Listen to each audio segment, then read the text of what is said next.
Assalamualaikum warahmatullahi wabarakatuh. Alhamdulillahi rabbil alamin, wassalatu wassalamu ala ashrafil anbiya'i wal mursalin wa ala alihi wa sahbihi ajma'in. Subhanaka la ilma lana illa ma 'allamtana innaka antal alimul hakim. Wala hawla wala quwwata illa billahil aliyyil azim. Alhamdulillah, kita syukur kepada Allah yang telah melimpahkan kepada kita rahmatnya dan ni'matnya. Muslimin muslimat yang dihormati dan dikasihi sekalian, kita sambung perbincangan kita daripada sirah Nabi Idris alaihissalam. Pengajaran kita telah bincang 9 pengajaran sebelum daripada ini, dan pada pagi ini kita sambung pengajaran daripada sirah Nabi Idris alaihissalam yang ke-10, iaitu kecekapan berkomunikasi. Nabi Idris alaihissalam mempunyai kemahiran berbahasa yang luar biasa. Dia boleh bercakap, boleh bertutur dalam banyak bahasa. Kebolehannya menguasai banyak bahasa adalah kelebihan yang dikurniakan oleh Allah Subhanahu wa taala. Tidak semua manusia di atas muka bumi ini boleh bercakap lebih daripada satu bahasa, tidak banyak. Ada orang boleh bercakap sampai 6 bahasa. Sultan Muhammad Al-Fatih, seorang tokoh yang hebat pada masa yang lalu, dia menguasai 6 bahasa, kata silap. Menguasai 6 bahasa. Dalam usia 19 tahun, dia dilantik menjadi sultan. Dan dia memimpin pasukan tentera sampailah Konstantinopel dapat ditawan daripada tangan Kristian. Hebatnya Sultan Muhammad Al-Fatih. Jadi menguasai bahasa ini penting. Bagi seseorang pendakwah yang mempunyai kebolehan bercakap dalam banyak bahasa adalah nilai tambah yang sangat berguna baginya untuk menyampaikan dakwah. Seorang pendakwah boleh bercakap bahasa Cina pun boleh, bahasa Tamil pun boleh, bahasa Inggeris pun boleh, bahasa Urdu pun boleh, dan lain bahasa boleh. Itu mana satu kelebihan seorang pendakwah yang boleh bercakap dalam banyak bahasa. Ketidak pendakwah pun kalau bercakap dalam banyak bahasa ni, dia ada kelebihan. Bahasa adalah alat komunikasi. Alat komunikasi ini untuk berhubung antara seorang manusia dengan seorang manusia yang lain. Bahasa adalah alat komunikasi yang berfungsi, yang bertugas untuk berhubung dengan seseorang yang lain. Jadi kalau tak boleh berbahasa, tak boleh nak berhubung dengan orang. Kita tak boleh berbahasa Jepun umpamanya. Bahasa putih pun tak boleh. Pergi ke negeri Jepun, turun di airport Tokyo, berat juga. Orang Jepun ni dia tak cakap bahasa putih, walaupun dia ada yang pandai. Dia memang dia cara dia begitu. Jepun Cina gitu. Walaupun dia boleh bahasa putih, tapi dia tak guna bahasa putih. Di pertubuhan bangsa bersatu pun dia cakap bahasa dia. Kena terjemah. Bahasa adalah alat komunikasi yang berfungsi untuk berhubung dengan orang yang lain. Orang yang menguasai banyak bahasa berarti dia dapat meluaskan rangkaian jaringan komunikasinya dengan banyak orang. Maknanya orang banyak menguasai bahasa ni, dia boleh berhubung dengan banyak orang. Boleh bahasa Thai, boleh pergi ke Bangkok, boleh cakap bahasa Thai. Dia boleh bahasa Urdu, pergi ke Pakistan, boleh cakap Urdu. Pergi ke Korea, pandai bahasa Korea, boleh cakap Korea. Mana dia boleh berhubung dengan banyak manusia. Orang pandai banyak bahasa ni. Orang yang menguasai bahasa berarti dia dapat meluaskan rangkaian jaringan komunikasinya dengan orang ramai. Islam dapat berkembang dengan luas bila ramai pendakwah boleh bertutur dalam banyak bahasa. Itu di sudut dakwah. Jadi kalau pendakwah ni boleh bercakap dalam banyak bahasa, maka dakwah pun berkembanglah, mudah berkembang dengan begitu meluas. Di dalam masyarakat dunia yang terdapat beratus-ratus bahasa. Di India saja 100 bahasa lebih. India India tu bahasanya 100 lebih. Tapi bahasa pengantar dia bahasa Inggeris. Walaupun orang Urdu, orang Islam Urdu lah. Orang Tamil itu banyak bahasa dia, Malayalam, berbagai-bagai bahasa. Tapi bahasa Inggeris juga dijadikan bahasa pengantar dia. Itu di India.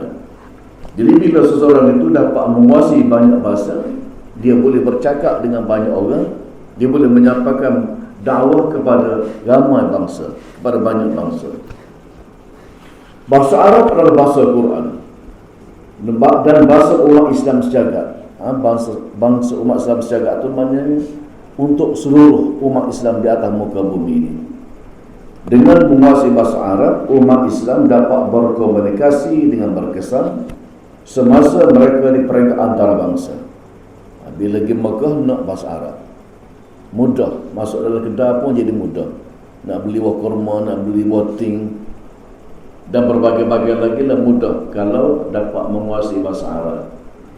Dengan menguasai bahasa itu, umat Islam dapat menggali ilmu yang banyak yang terdapat dalam kitab-kitab agama yang ditulis oleh ulama-ulama muktabar dalam bahasa itu. Jadi banyak kitab-kitab yang hebat, kitab Imam Syafi'i, kitab Imam Al-Ghazali dan ulama-ulama yang lain, mereka tulis dalam bahasa Arab. Walaupun Imam Ghazali itu dia bukan orang Arab, tapi banyak kitab dia dalam bahasa Arab. Syekh Qadir Jailani dia bukan orang Arab, tapi banyak kitabnya dalam bahasa Arab. Begitulah juga dengan ulama-ulama yang lain. Kitab-kitab terjemahan ke dalam bahasa lain tak sama dengan sumber yang asal.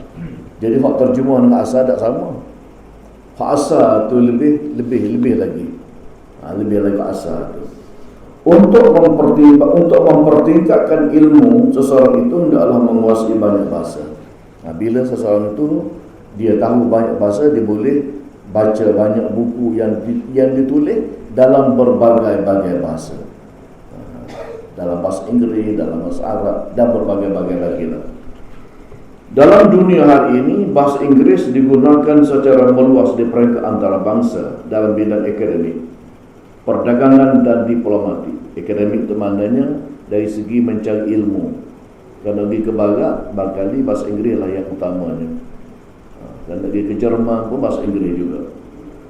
Begitulah juga dalam dunia perdagangan, orang berniaga di peringkat antarabangsa guna bahasa Inggeris. Diplomatik ini maknanya bercakap di pertubuhan bangsa-bangsa bersatu. Banyak orang menggunakan bahasa Inggeris. Walaupun orang Cina, wakil Cina guna bahasa Cina, Rusia diguna bahasa dia. Dan sekali ingat orang wakil daripada Malaysia bercakap bahasa Melayu dalam persidangan antarabangsa. Ustaz Tuan Berahi Tuan Ahmad guna bahasa Melayu. Di Belanda ada silap. Universiti yang terkenal sebagian besarnya menggunakan bahasa Inggeris sebagai bahasa kedua, di samping bahasa ibundanya sebagai bahasa pertama. Bahasa ibunda ni mana bahasa tempatan lah. Kalau kita bahasa ibunda bahasa Melayu, tapi di universiti pun guna bahasa Inggeris sebagai bahasa yang kedua. Di Pertubuhan Bangsa-Bangsa Bersatu PBB, bahasa Inggeris adalah salah satu bahasa yang digunakan sebagai alat komunikasi. Dalam dunia perdagangan, bahasa tersebut juga menduduki tempat utama di samping bahasa Jepun, bahasa Cina dan bahasa Korea. Ini bahasa perdagangan. Jadi kalau orang dapat menguasai bahasa Jepun dengan baik, perdagangan antarabangsa dia jadi mudah. Bahasa Cina ataupun bahasa Korea. Seseorang pendakwah yang menguasai banyak bahasa dapat melangkah lebih luas lagi ke setiap penjuru dunia ini. Jadi pendakwa-pendakwa yang hebat, dia bukan setakat di Malaysia aja, dia keluar Malaysia, di around dunia. Macam dulu masa Syekh atau Dr. Zakir Naik. Dr. Zakir Naik itu pendakwa antarabangsa tu. Dia bukan setakat dalam negeri, dia keluar negeri. Begitulah juga dengan Syekh Ahmad Didat. Syekh Ahmad Didat ni pun hebat gitu. Dia orang dunia. Dia menyampaikan dakwah ke seluruh dunia dan dia menguasai lebih pada satu bahasa. Macam Ahmad Didat tu lebih pada satu bahasa. Dakwah akan menjadi lebih berkesan bila seseorang pendakwah itu menyampaikan dakwah dengan menggunakan bahasa kaum yang menjadi sasaran. Jadi kalau kita masuk di kawasan orang Thailand umpamanya, cakap menggunakan bahasa Thailand, dia mudah jijak. Orang Thailand mudah jijak. Jika pendakwah tu masuk di kawasan mereka guna bahasa Thailand. Begitulah juga orang Cina, kalau kita masuk di kawasan dia, kita guna bahasa Mandarin, bahasa Cina tu. Jadi orang Cina jijak mudah jijak. Macam kita juga. Orang Kuala Lumpur mari Terengganu cakap logat Terengganu. Cakap logat Terengganu, kita pun tak jadi galik. Orang Kuala Lumpur cakap logat Terengganu, jadi mudah. Di Kelantan cakap logat Kelantan pula. Di Kedah cakap logat Kedah pula. Jadi bercakap dengan bahasa, dengan logat anak tempatan itu mudah difahami oleh pendengar-pendengar ataupun oleh mad'u. Mudah dipahami. Orang Cina akan memberi respon yang lebih jika pendakwah itu menyampaikan dakwahnya dengan menggunakan bahasa Mandarin. Orang Melayu cakap bahasa Cina, cakap bahasa Mandarin kepada orang Cina jadi galik dengar. Lebih-lebih lagi jika dapat menguasai dialek kaum. Jadi bahasa ni dia bukan satu jenis, dialek tu banyak.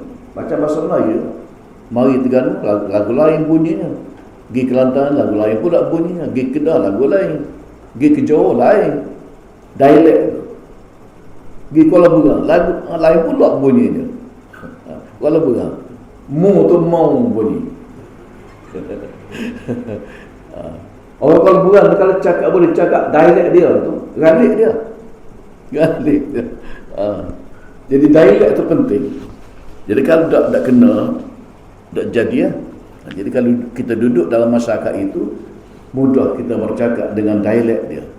Sebab orang Cina pun dialeknya banyak. Kantonis, saya ingatlah dialek Cina ni. Tapi banyak, bukan satu dah. Mandarin itu tak orang tahu belaka. Kita pergi ke Pulau Jawa umpamanya, kalau bahasa Indonesia itu orang tahu belaka. Tapi di sebelah Jawa Timur lain pula cakap, di sebelah Jawa Barat lain pula cakap. Maka di Sumatera samalah.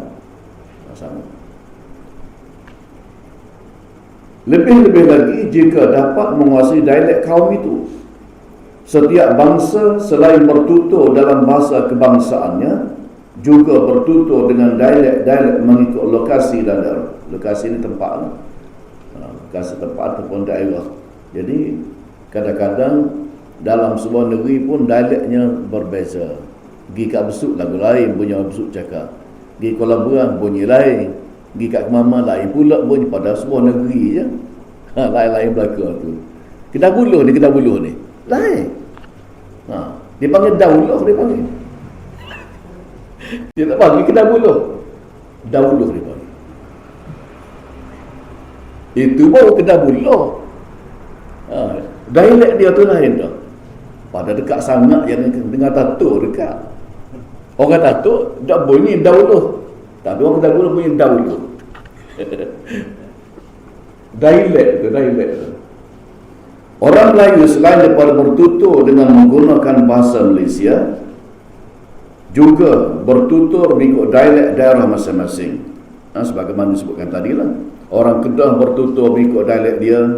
Begitulah juga orang Kelantan, orang Terengganu, orang Negeri Sembilan berat lagi. Kadang-kadang kita tak faham orang Negeri Sembilan cakap. Saya tak boleh nak ikut orang Negeri Sembilan.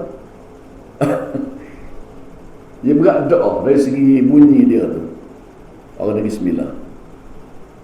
Jika menyampaikan dakwah kepada orang Kelantan dengan menggunakan dialek penduduk negeri itu, kita yakin dakwah menjadi lebih berkesan. Masyarakat di Kelantan akan memberi respon yang lebih bila pendakwah menyampaikan dakwah dengan menggunakan dialek penduduk negeri itu, walaupun mereka memahami bahasa kebangsaan. Jadi kalau orang Kuala Lumpur pergi Kelantan cakap Kelantan, mudah berangguklah dia. Berangguklah dia. Orang Kuala Lumpur tapi boleh cakap dialek Kelantan. Di negeri yang menggunakan lebih daripada satu dialek seperti Terengganu umpamanya, menuntut pendakwah menguasai dialek-dialek yang digunakan oleh penduduk negeri itu. Di daerah Kuala Terengganu, Dungu, Kemaman, Damara, penduduknya menggunakan dialek biasa yang dituturkan oleh rakyat negeri Terengganu. Itu biasalah. Sementara di daerah Besuk, penduduknya menggunakan dialek seperti orang Kelantan. Kerana dialek itu berjiran dengan Kelantan. Orang Besuk ni dia berjiran Kelantan. Tak ada beza. Dari segi percakapannya tak ada beza.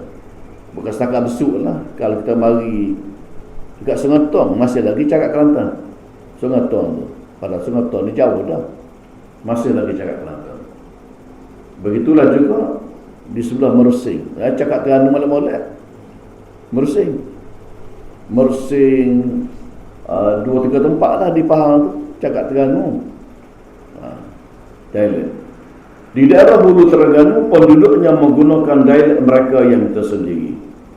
Seorang pendakwah yang dapat menguasai dialek penduduk daerah itu akan dapat menawan hati orang Hulu Terengganu.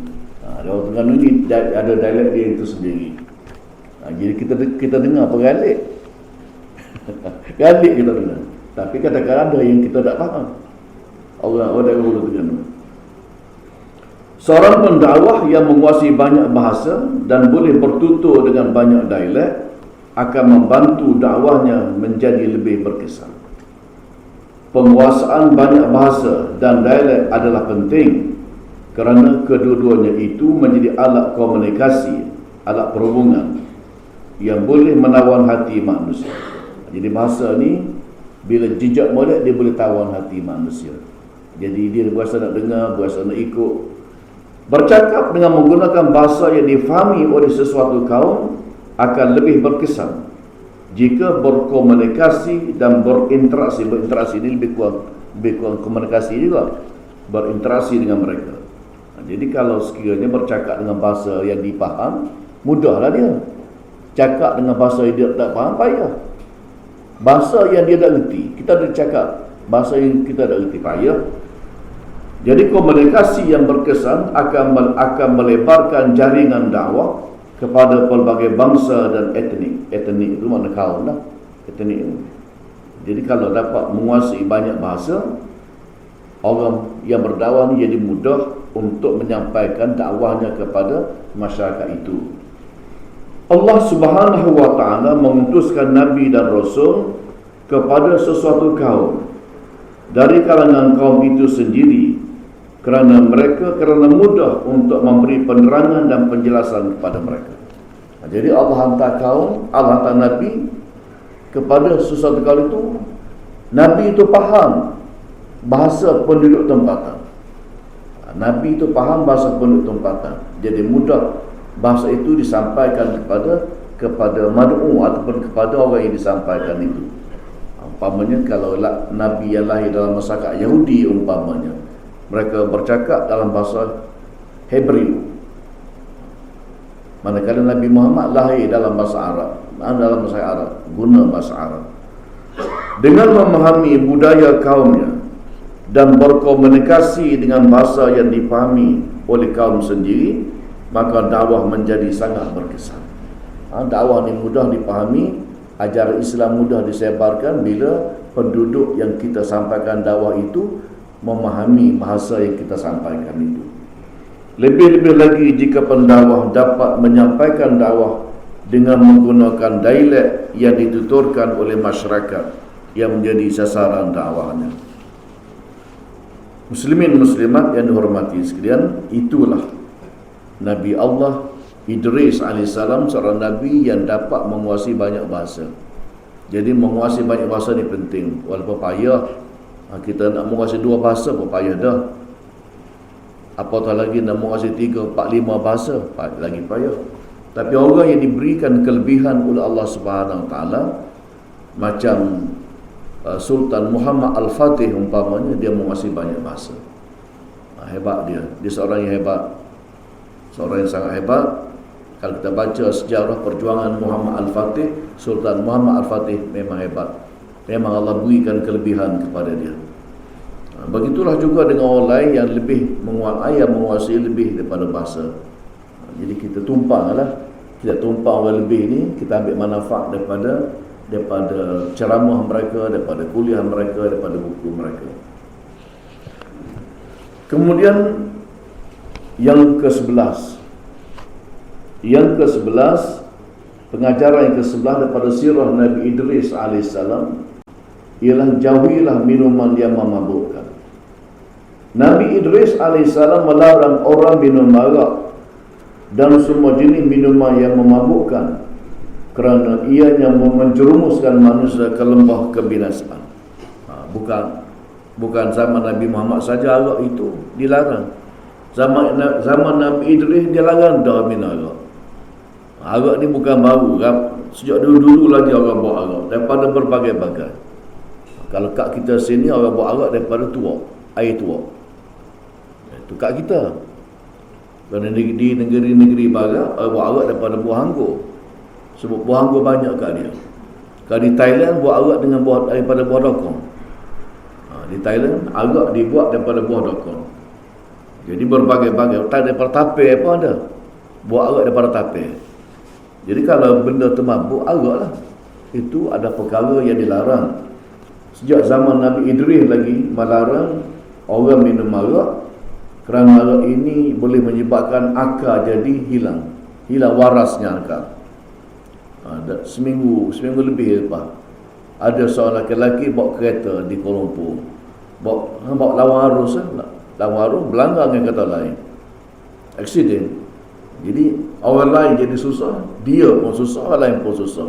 Minum arak menyebabkan berlaku berbagai-bagai perkara, termasuklah kemalangan di atas jalan raya. Sebab itu arak dikatakan sebagai ibu maksiat. Arak ni ialah ibu maksiat. Arak mendatangkan banyak mudarat kepada manusia. Kerana air syaitan itu boleh merosakkan akal. Arak ni boleh merosakkan akal, boleh mengganggu kesihatan dan menjejaskan harta benda.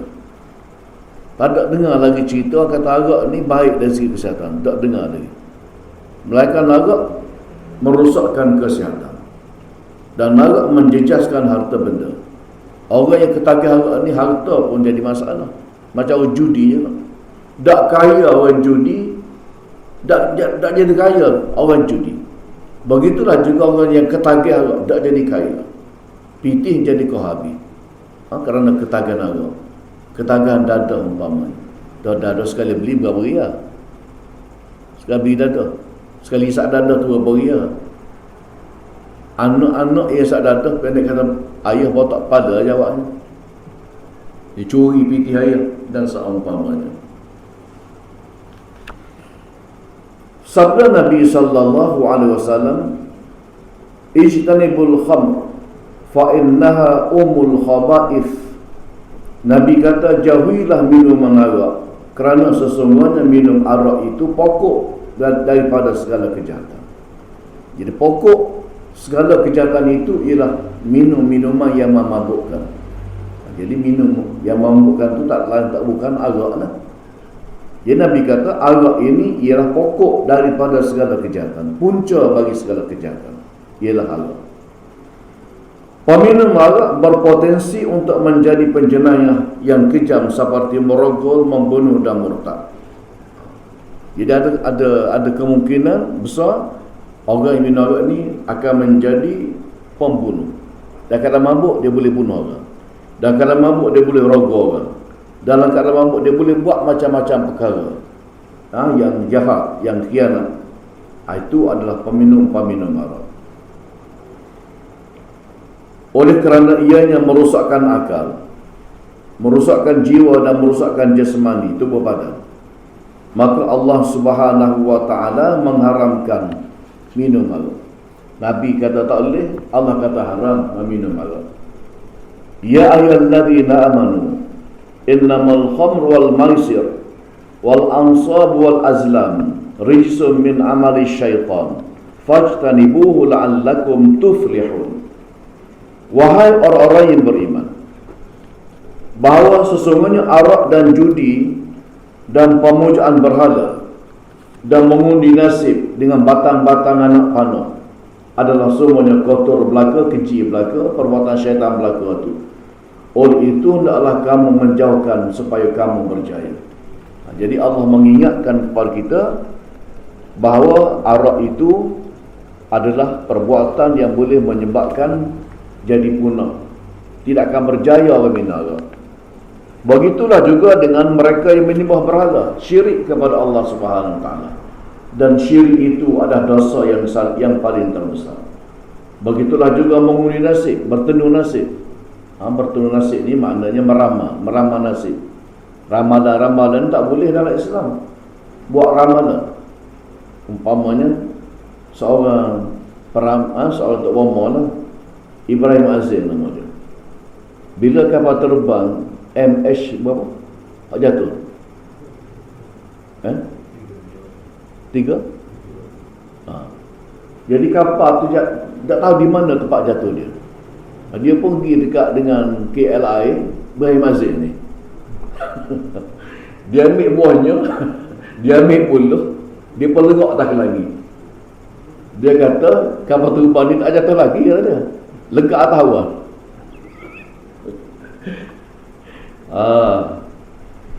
Tok Bomo tak pakar. Tok Bomo tak pakar. Pernah wartawan bagi tanya saya, saya pun jawab. Tak jawab. Kata tak boleh lah macam ini. Maknanya menenung nasib ataupun meramal nasib itu adalah perbuatan termasuk di dalam senarai dosa besar. Kita temu tak Bomo tak boleh dah. Apatah lagi minta khidmat daripada Tok Bomo, lagi tak boleh. Sebab Tok Bomo ni dia ada dua jenis. Pertama sekali Tok Bomo macam Darussyifat tu tak apa, yang menggunakan ayat Quran berubah sebagaimana yang dilakukan di dalam masyarakat Islam, tak apa tu. Macam Profesor Dr. Harudin, itu perawat yang menggunakan cara kaedah dalam Islam. Ustaz Ismail Komung semua sekali itu. Itu tak apa.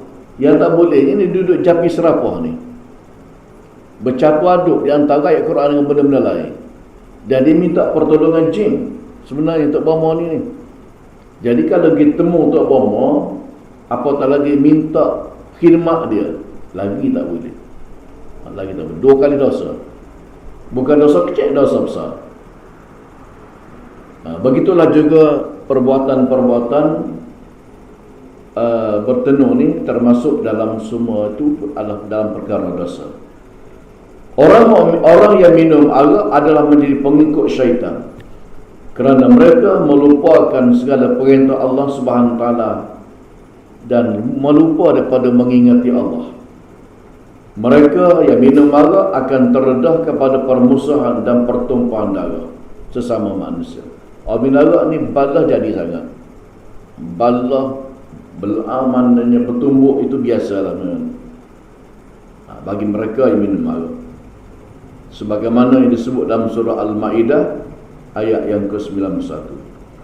Semasa minum arak, iman seorang itu tercabut daripada diri. Cabut iman. Orang minum arak ni pada waktu minum arak tu cabut iman. Cabut iman. Tercabut iman adalah sangat berbahaya. Kalau cabut benda lain tak apa lagi. Cabut benda lain, cabut tak apa lagi. Cabut iman paling berbahaya. Sebab ianya melibatkan akidah. Terutama ketika seseorang sedang mabuk. Sudah berapa ramai orang yang mati ketika mabuk arak. Dia tengah minum arak, mabuk arak, kemudian mati.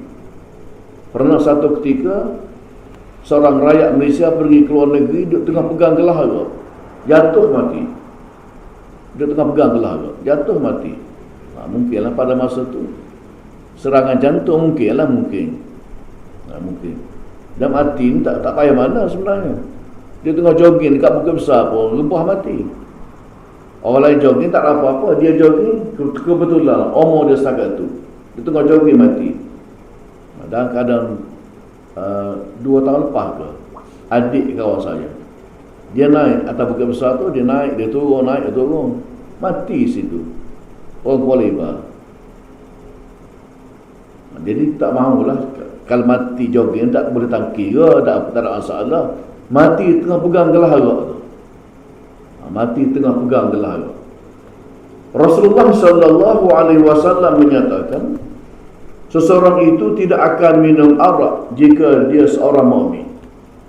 Orang mukmin dia tak minum arak, orang mukmin dia tak judi, orang mukmin dia tidak buat maksiat. Kalau minum arak tu bukan orang mukmin. Kalau minum arak itu bukan orang mukmin. Maknanya pada masa dia minum arak, syaitan itu memainkan peranan. Syaitan main peranan supaya manusia buat perkara maksiat termasuklah minum arak.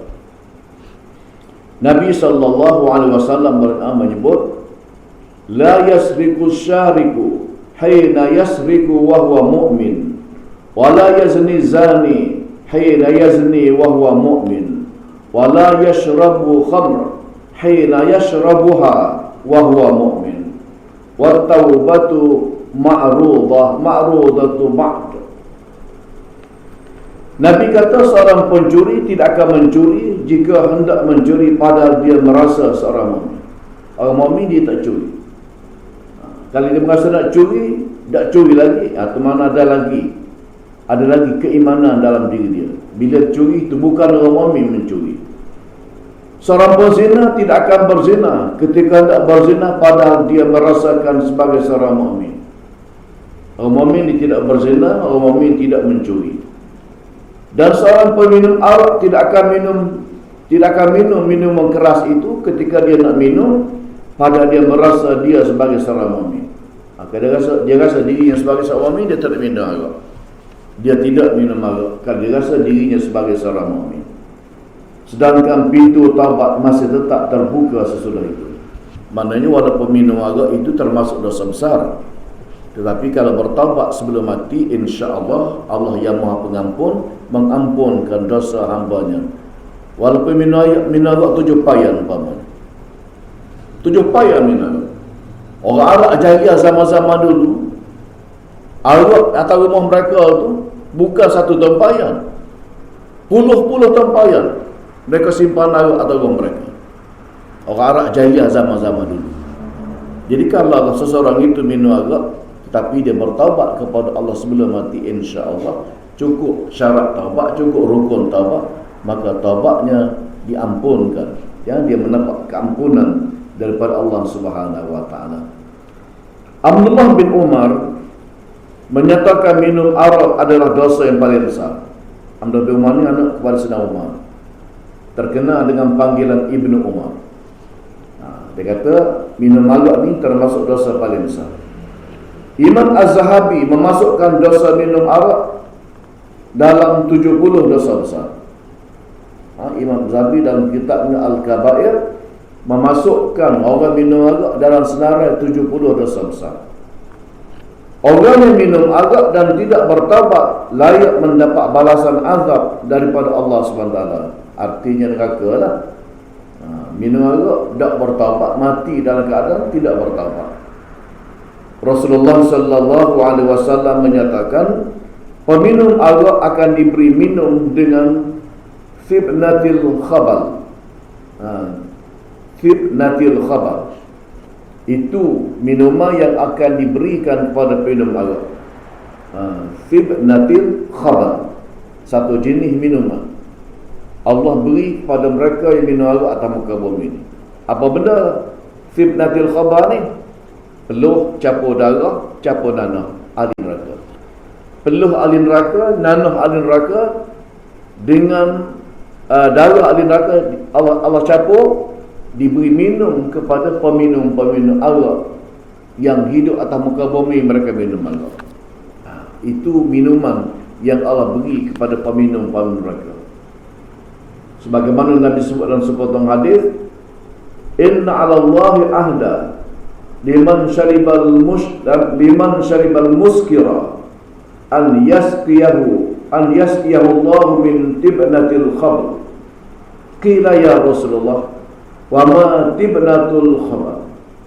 Qala araka ahlin nar aw usaratu ahlin nar.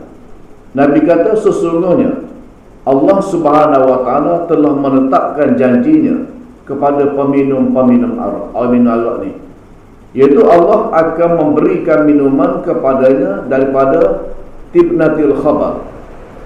Maka sahabat pun bertanya kepada Nabi, apa benar itu tibnatil khabar ni?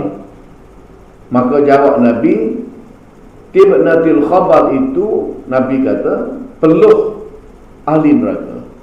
Capur dengan darah mereka, capur dengan nanah mereka. Gaul-gaul, 3 jenis air ni, darah, nanah, peluh, capur, semua sekali itu diberi minum kepada orang yang minum arak. Itulah balasan pada peminum-peminum arak. Rasulullah sallallahu alaihi wasallam menyatakan, peminum-peminum arak diharamkan oleh Allah Subhanahu wa taala masuk syurga. Tak boleh masuk syurga peminum-peminum arak ni. Di samping anak yang durhaka pada bapa dan laki-laki dayus. Nabi sebut orang yang minum arak dan orang yang disebutkan sebagai laki-laki dayus. Dan begitulah juga anak yang durhaka pada ibu bapa.